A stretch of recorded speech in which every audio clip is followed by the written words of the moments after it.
How y'all doing? I'm Chris Egnoto. You are watching Nature Here and Now. So, I find that when exploring nature, if I just slow down, the possibilities are endless. I come across so many amazing things, such as the incredible architecture of the potter wasp, vibrant lichens bordered by tiny little eyelash hairs, mushrooms so small that if you blink at them, they'll topple over, and the vibrant majesty of the cuckoo wasp. But one of my favorite things to come across is what I like to call Van Gogh wood, simply because it's so reminiscent of Starry Night. You might know what I'm talking about. It is this stuff right here.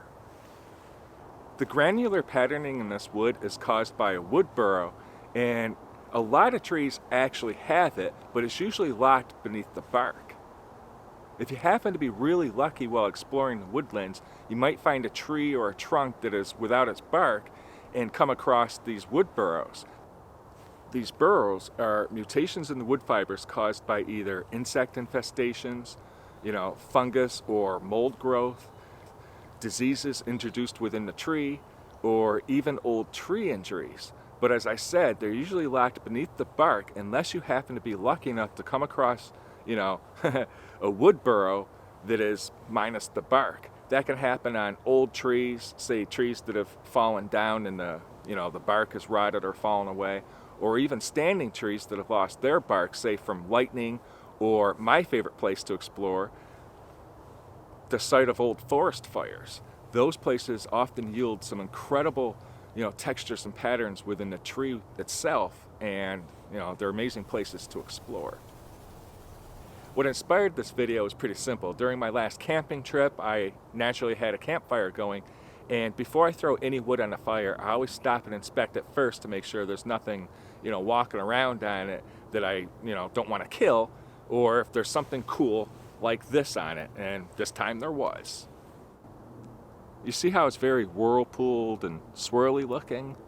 That stuff is just really amazing, and it never fails to impress me. And I've got several other pieces that I just can't wait to share with you. As I said, these patterns are usually hidden beneath the bark of the trees, but in some cases you'll come across a tree that is, died years ago and the bark has slipped off, or the tree was struck by lightning causing the bark to fly in all directions, revealing those textures beneath. This piece here would probably make an awesome doorknob or maybe even a handhold for a firebow set.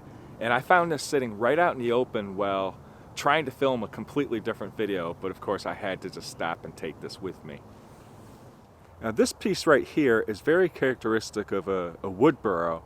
It's nice and round, pretty much the knot in a tree, which are usually what wood burrows basically are. And this one is filled with incredible texture and beauty.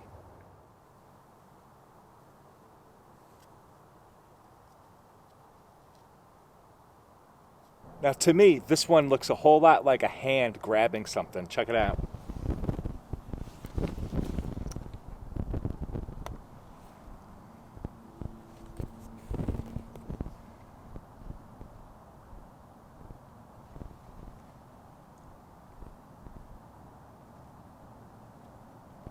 But look at this stuff right here.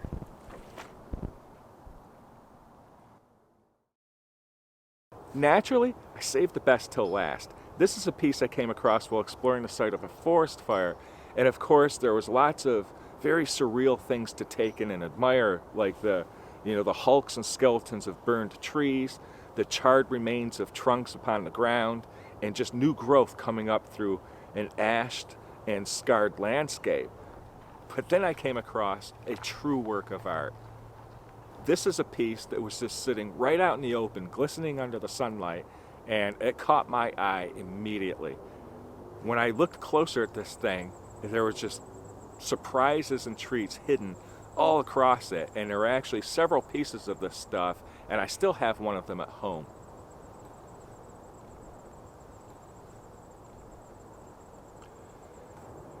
So yeah, if you just slow down while exploring the wild places, you'll see that nature is filled with an endless supply of treasures and secrets just waiting to be discovered. These wood burrows, or spaghetti trees as some like to call them, are definitely a treasure worth taking in and photographing. Thanks a lot for watching my video. I hope you have a great end of the year. I'm Chris Egnoto. I'll see you somewhere else.